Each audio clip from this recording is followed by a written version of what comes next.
We're continuing our health scare experiment series today, and if you're like most Americans, you're probably neglecting one of the most important senses, your vision. My name is Christine, and the last time I had an eye exam was in 1990. It seems like the day after I turned 40. I cannot read the fine print on labels, on boxes, magazines, or books, when I absolutely must read something. If my 14-year-old son is nearby, I ask him to tell me what it says. I would rather learn Braille than wear reading glasses. I don't think that I look good in eyeglasses, and I don't like things on my face. I remember my eye exam 20 years ago very clearly. I was an optician, and it was with a doctor in the practice, and he says to me, hey, Christine, you need to stop eating the French fries and chocolate candy because you have fat in your eyes. That's not something that a young girl wants to hear. I've never thought of being afraid to go to an eye doctor. She's afraid something more could be wrong. I don't want to know that something bad could be happening to me. If I were told that I had a condition with my eyes that could have been prevented by me going 15 years ago or even 2 years ago, I'd regret being so stubborn and foolish. Christine's story, it's so very common. Fewer than 50% of Americans get regular eye exams. And what's frightening is that 97% of all blindness in this country results from common diseases, conditions that are often manageable if caught early with a simple checkup. So even though she was admittedly terrified, Christine agreed to participate in our health scare experiment. It started off with the one thing she's been avoiding for many years. I'm in an eye doctor's office, very nervous.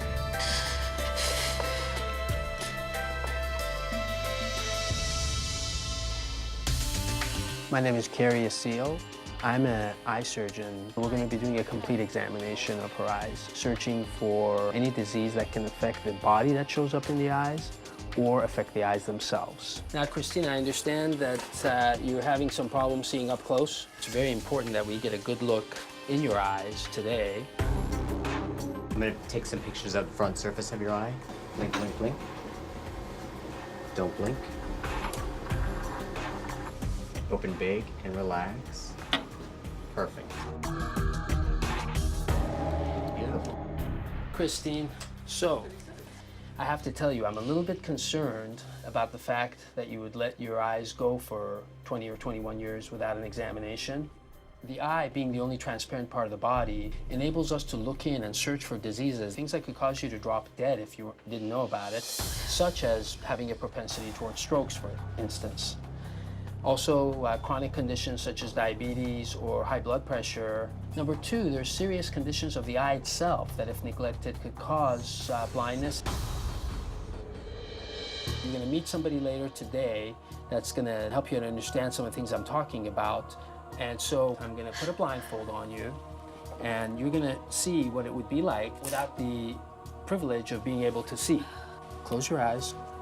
I unfortunately have to take care of people routinely who don't have the luxury of healthy vision, and they're highly motivated to see well, and in spite of all the modern technologies available, we have to struggle to help them see well. And so I think that this experiment that you'll be participating in will be highly valuable.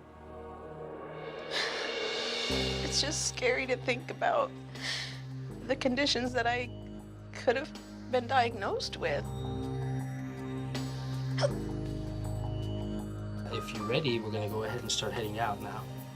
Okay?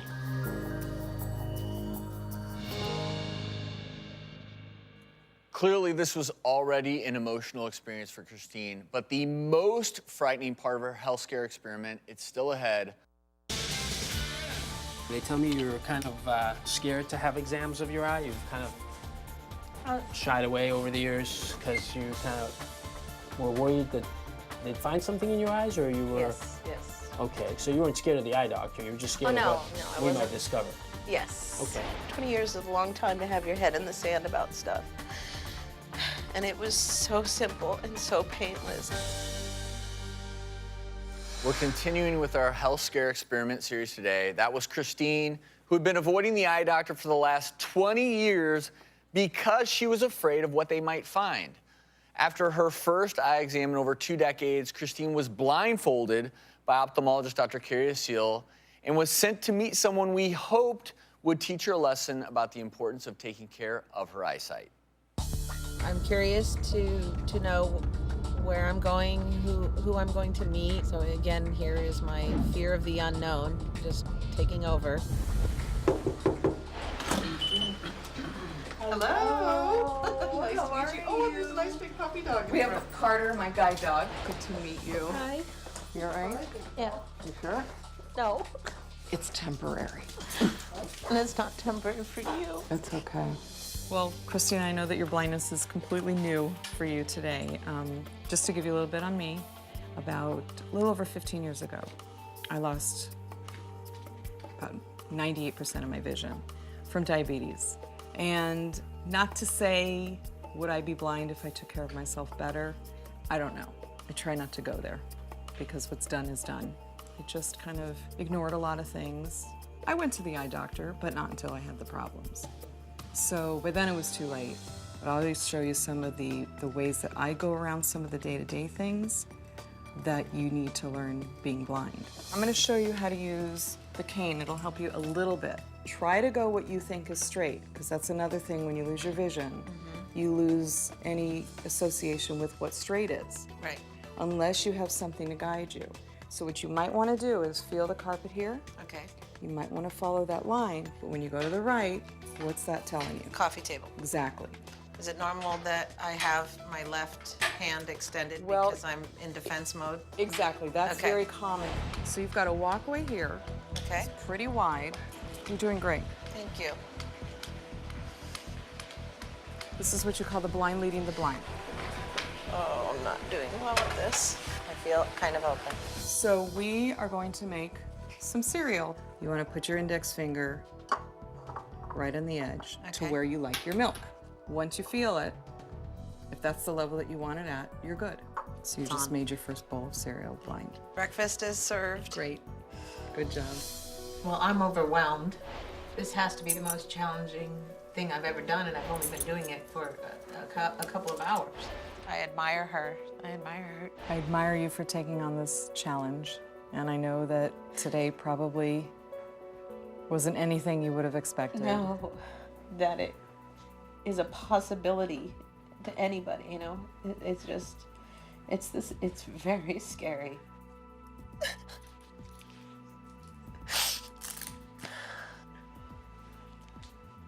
Oh, this room is nothing like I imagined.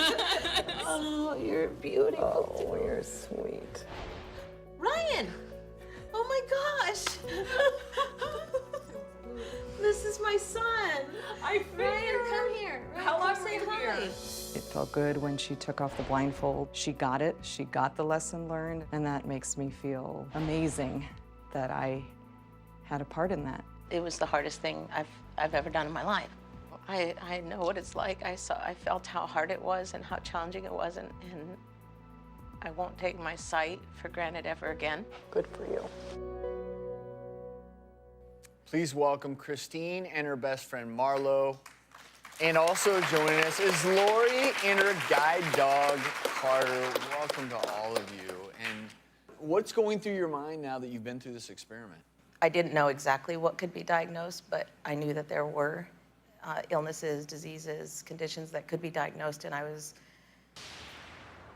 just terrified to think of what I could be diagnosed with, and I didn't want to know. What was more difficult, going to the eye doctor or being blind? Being blind, Thank you. 1,000%. And Lori, this is Dr. Travis. Are there things in particular that no matter what, no matter how sufficient you get, there's still a big challenge? I can take the things that I'm faced with, try to do them to the best that I can so that the frustrations of blindness don't affect me too much. Ophthalmologist Dr. Kerry Assil, who you saw in that tape piece, he's here with us. And just to allay everyone's fears, when they come to you, how often do they need to come and what kind of exam do they need? When we're first born, they do an exam on us in the hospital. And thereafter, every 2 to 3 years, there should be an eye exam done. And around the age of 40, after the age of 40, maybe every 1 to 2 years, and then by age 60, once a year. And it should be a complete exam. It should be an examination not only reading the letters on the chart, but to have your eye examined through a microscope, have the pressure checked in the eye, and most importantly, have the pupil dilated so that we can look inside the eye and look for all the things that we've discussed. And thankfully, Christine's eyes were absolutely fine, right? Her eyes turned out to be nice and healthy. Around the age of 40, the lens inside the eye starts to stiffen. It loses its zooming power. And that's what she's started to experience. Things start to shift away from us. And that was the thing we found in her eyes that we'll be able to assist her with.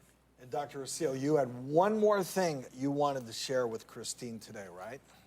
Yes, in exchange for participating in this, Christine, we fashioned for you a pair of reading glasses so that you can see comfortably. And also, if you wish, there's a technique of LASIK I developed 9 years ago, which we refer to as reading vision LASIK. And I'll be happy to offer it to you so that you can see well without glasses or contacts if you wish to. I had no idea there was such a thing. Oh my God. And before we go, I do want to let everyone know Lori is with an organization. It's called Guide Dogs of America. It provides guide dogs, much like Carter, to the blind and visually impaired. And you can find out how to get involved by going to thedoctorstv.com. Thank you all again so very much.